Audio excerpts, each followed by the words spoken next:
Hello, Honors Chemistry, and welcome to sections 9.4 through 9.6, I think, where we introduce the concept of the Bohr model and then the quantum mechanical model of the atom. So these are the two most referenced models of the atom, where again, a model is just something that is the best guess for how something probably looks based on the observations that we have, right? So, Bohr model, hugely important. That's the one that if you think back to middle school, you would have drawn, right, with the pluses in the middle, and then you would have drawn the rings, right? And on those rings, there were electrons, right? That's what you would have drawn in middle school, and that's what the Bohr model is, right? You should have read in your book, right, how it's a very important model, and there are aspects of it that are still absolutely true and correct, which make it a great teaching model because it's the kind of model that even middle schoolers can wrap their heads around and be like, yeah, okay, all right, that makes sense. Although obviously it's only correct for, yes, that's right, single electron species, which means not very many at all. All right, so I should have included the figure in here, but we'll talk about it a little bit in class. So figure 9.8 is a really important figure because that's what we will contrast to the continuous spectrum we talked about at the very beginning of chapter 9, right? Wherein when we saw white light diffracted through a prism, we saw every single possible wavelength. But in a line emission spectrum, we only see a few specific wavelengths corresponding to different elements, right? Meaning that if there are only a few specific wavelengths, those wavelengths correspond to specific energies, which means that that's the energy difference between the energy level where an electron was and where it relaxed down to, okay? So just to emphasize again, right? So here we have our nucleus, here we have an electron, and here we have all these other shells, right?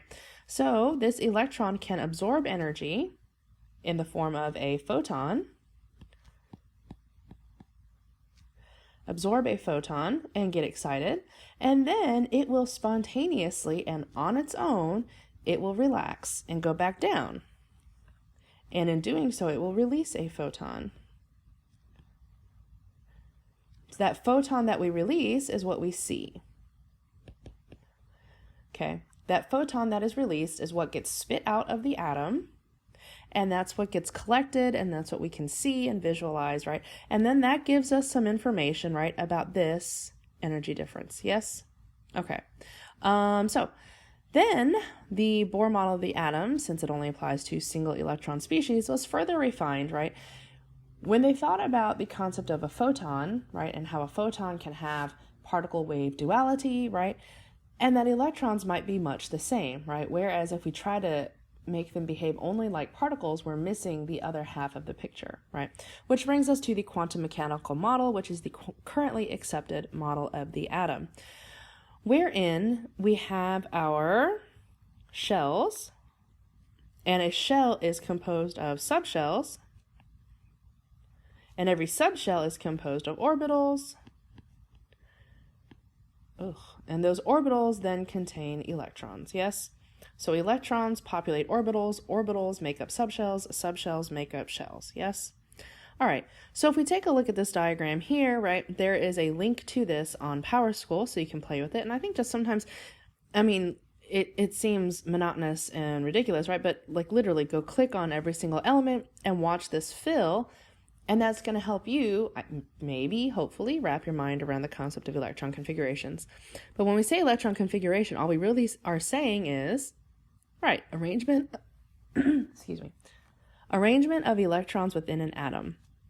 So here, all of these numbers represent a shell.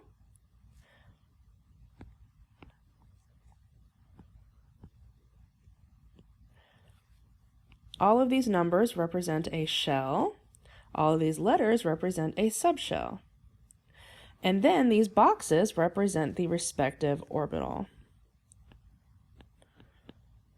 Okay, which means that, so for example here, this is our shell, P is our subshell, and there are 3 orbitals. For here, this is our shell, subshell, and 5. Shell, subshell, and 7, right? So, if we wanted to draw hydrogen's electron configuration, we would just put 1 electron in there, right? So then we have electron in an orbital of a subshell and a shell, right? If we wanted to do hydrogen, we would just add a second electron in here, right? Now that orbital is full, so if we wanted to do lithium, we would put, if we wanted to draw lithium, which has 3 electrons, we would have to fill this one up, and then once that's full, we would move to the next lowest energy orbital. Yes? All right, so then, doing this again, let's say we wanted to do beryllium, right? That's 4, so we hit 1, 2, and 3, 4. Yes? All right, now let's say we wanted to do boron, right? Again, 1, 2, 3, 4, and then that. Yes? All right, now let's say we wanted to do carbon, so fill up the lowest, move to the next one here, and then special rule, right? That next electron goes here, right? Every time we have a set of degenerate orbitals, okay? A set of degenerate orbitals, where degenerate means equal in energy, right? You'll see that all 3 of these are on the same line, right? Which are all above these 2, for example, right? Or all these 5 are on the same line, right? Or these 7. Anytime we have a group of orbitals that are equal in energy, they're called degenerate. And the rule is that we will spread the electrons across those orbitals first before we pair them, right? It's like you would not voluntarily share a room with your sibling unless you had to. Likewise, electrons are all negative charges, and if there is more space to spread out, they will spread out first before they pair, right? Whereas if we wanted to do nitrogen, for example, right, that electron would go here, right? And we wouldn't start pairing them until we got to oxygen, and that electron would go in there, yes? And then this goes on and on and on. Okay. So now let's write some simple electron configurations. All right. So let's say we wanted to write the electron configuration for neon. What do we need to know? Right. First, we need to know how many electrons we're talking about, right? So 10 electrons. Next, what do we need to know? Right. We need to know, I don't know what I was going to say. All right. So we would obviously start with 1s, because that's our lowest energy, and fill that up. Then we would go to 2s and fill that up. And then we have our 2p, and turns out that's 10 electrons, so we would be done, right? That's our orbital notation, and then we can do our electron configuration notation, which would be 1s2, 2s2, 2p6, right? Which says that there are, when we write that, we're saying that there are 2 electrons in the 1s orbital, 2 electrons in the 2s orbital, and a total of 6 in our 2p orbitals. Yes? Okay. So again, this is meant to be sort of a shorthand in that we put a little bit less information, and you're just supposed to understand that those p's are a set of 3, which is why it can hold a total of 6 electrons. Okay. Moving on to noble gas notation, that's where we would use the previous noble gas, right? So if we were trying to do neon, the previous noble gas would be helium, right? So helium, which represents 2 electrons, and then we would write what comes after that, which would be 2s2, 2p6. All right, let's do another one. Phosphorus. So we need to know how many electrons are in phosphorus. And so that would be 10, 11, 12, 13, 14, 15. So 15 electrons. So we'd start again, 1s, 2s, 2p, and since it has 15, I know that's more than neon, so I just know I have to fill all these up, right? So that's 10, and then after 2p comes, right, 3s, now we're at 12, and then 3p, 12, 13, 14, 15, because this is a set of, right, degenerate orbitals. If we were going to write it in configuration notation, 1s2, 2s2, 2p6, 3s2, 3p3.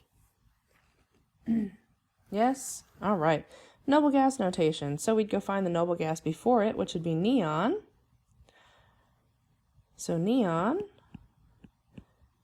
and then everything that comes after that. So neon represents 10 electrons. So if we look here, all of this would then be neon. Yes? The first 10 electrons are neon. And we're just going to write what comes after that. So that would be 3s2, 3p3. Yes, makes sense.